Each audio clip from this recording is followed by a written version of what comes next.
আসসালামু আলাইকুম, welcome to super English care. প্রিয় শিক্ষার্থী এবং সহকর্মীবৃন্দ, আজকে আমি ক্লাস 9-এর ইংরেজি বিষয়ের 6.3.1 এর আরও একটা অ্যাক্টিভিটি রয়েছে। এই অ্যাক্টিভিটির উত্তর আপনাদের সামনে উপস্থাপন করব। আর এটার পেজ হয়েছে, বইয়ের পেজ হয়েছে 89, অর্থাৎ 89 নম্বর পেজে।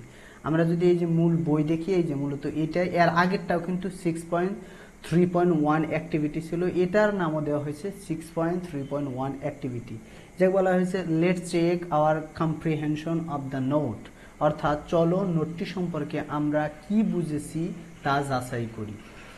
তারপরে হচ্ছে read the note again and identify the similarities and differences between block structure and point by point structure, অর্থাৎ নোটটি আবার পড়ো এবং ব্লক স্ট্রাকচার এবং পয়েন্ট বাই পয়েন্ট স্ট্রাকচারের মধ্যে মিল এবং পার্থক্যগুলো চিহ্নিত করো। Then share your findings in pairs or groups. You may use the following grid to record your findings. Add as many rows as you need. বলা হচ্ছে তারপর জোড়ায় বা দলে তোমার পাওয়া তথ্য শেয়ার করো। তথ্য সংরক্ষণের জন্য নিচের সারণীটি ব্যবহার করতে পারো। প্রয়োজন অনুযায়ী সারি যোগ করে নাও। অর্থাৎ আমাদের যে বই রয়েছে, এই বইয়ে কিন্তু একটা দেওয়া রয়েছে, এই যে একটা সারি দেওয়া রয়েছে, similarities, differences, block structure and point by point structure. তাহলে আমাদের কি করতে হবে, যে এর আগে কিন্তু আমরা ব্লক স্ট্রাকচারে কিভাবে একটা এসে লিখতে হবে, পয়েন্ট বাই পয়েন্ট স্ট্রাকচারে কিভাবে লিখতে হবে, এগুলো আমি নমুনা এসে ক্লাসে উপস্থাপন করেছি, ওগুলো না দেখলে দেখে নিতে পারেন।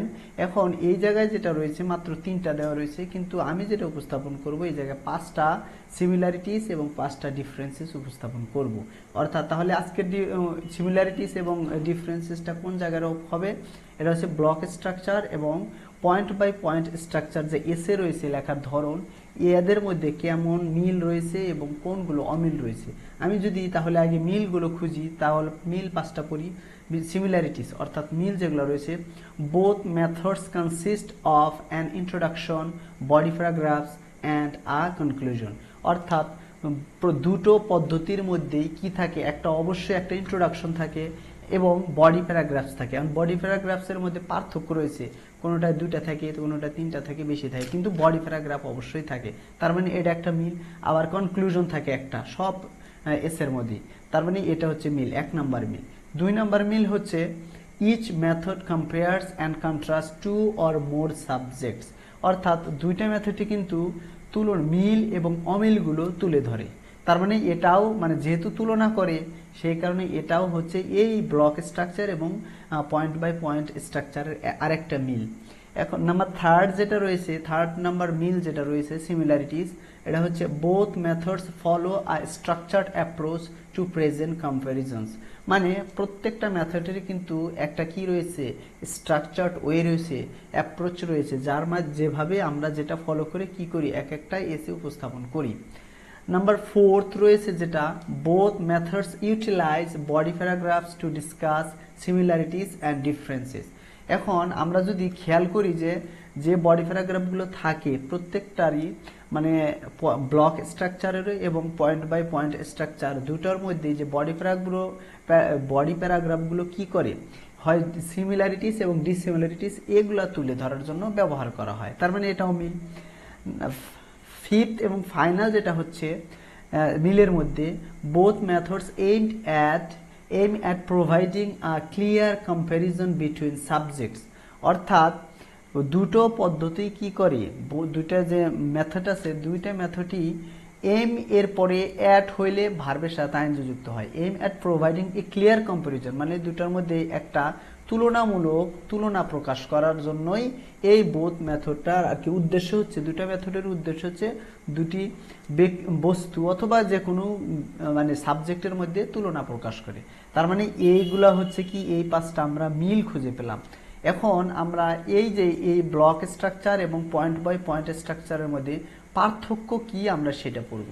তাহলে নাম্বার 1 যেটা পার্থক্য রয়েছে, block structure focuses on one subject per para, while point by point addresses one point of comparison per para. Per para বলতে প্রত্যেক প্যারায়। এখন ব্লক স্ট্রাকচারে কি করা হয়, মানে প্রত্যেকটা সাবজেক্টের মিলগুলো তুলে ধরা হয়, মিল অথবা অমিলগুলো তুলে ধরা হয়।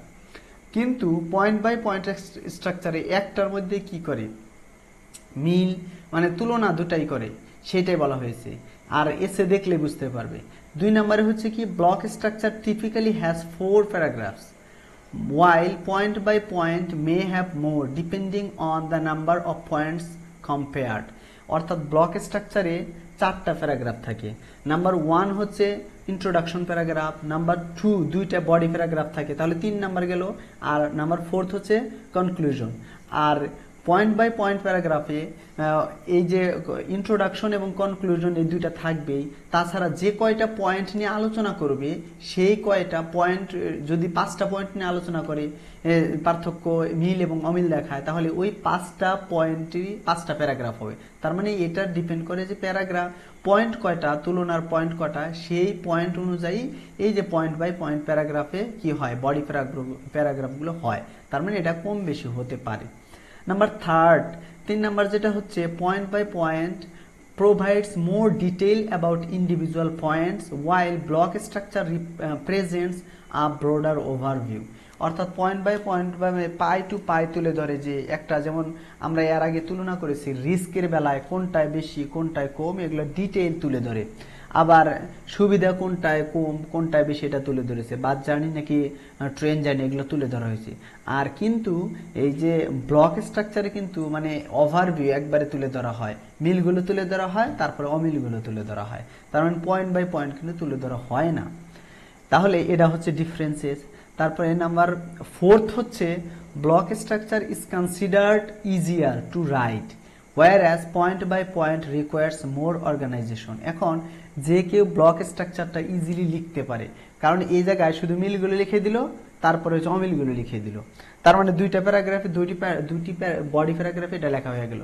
কিন্তু পয়েন্ট বাই পয়েন্ট প্যারাগ্রাফে অবশ্যই যে ব্যক্তি লিখবে তার নলেজটা একটু গভীর রাখতে হবে, কারণ এই জায়গায় পয়েন্ট বাই পয়েন্ট ওইটার মধ্যে কেমন এটা কেমন এটা তুলনা করা হয়, সেই কারণেই বলা হচ্ছে এটা মোর অর্গানাইজেশন দরকার। মানে নলেজ বেশি থাকলে ওই বিষয় সম্পর্কে ভালো করে অর্গানাইজ করা যায়। এরপরে 5th এবং ফাইনাল যেটা হচ্ছে last on, point by point may be more engaging due to its detailed comparison while block structure may seem more straightforward। বলা হচ্ছে পয়েন্ট বাই পয়েন্ট প্যারাগ্রাফ যেটা রয়েছে, মানে স্ট্রাকচার যেটা রয়েছে, সেটা কি হচ্ছে আকর্ষণীয় বেশি হয়, কারণ এটা মানে তুলনাটা একদম ডিটেইলড করা হয়, বিস্তারিতভাবে করা হয়। অপরদিকে ব্লক স্ট্রাকচারটা কি হতে পারে, সহজবোধ্য এবং সহজগম্য হতে পারে। তার মানে যারা রিডার রয়েছে তারা সহজে, মানে রাইটার যে রয়েছে এর ব্লক স্ট্রাকচারটা সহজে পড়ে নিতে পারে এবং বুঝতে পারে। আর এটাই মূলত ব্লক স্ট্রাকচার এবং পয়েন্ট বাই পয়েন্ট স্ট্রাকচারের মিল এবং অমিল, যেটা আমি আজকে উপস্থাপন করলাম। আর শিক্ষার্থী যারা রয়েছে আরও যদি খুঁজে বের করতে পারো তাহলে আরও কি করবে, এই জায়গায় অ্যাড করে দেবে, মিল অমিল আরও খুঁজে পাইলে সেগুলো অ্যাড করে দেবে। আর আজকের মতো এখানেই শেষ করতেছি। আর আমার ভিডিওটা কেমন লাগলো অবশ্যই জানাবে, যদি ভালো লেগে থাকে তাহলে অবশ্যই একটা সুন্দর কমেন্ট করবে এবং আমার ইউটিউব চ্যানেল সাবস্ক্রাইব করে পাশে থাকবে। আজকের মতো এখানে শেষ করতেছি। আসসালামু আলাইকুম।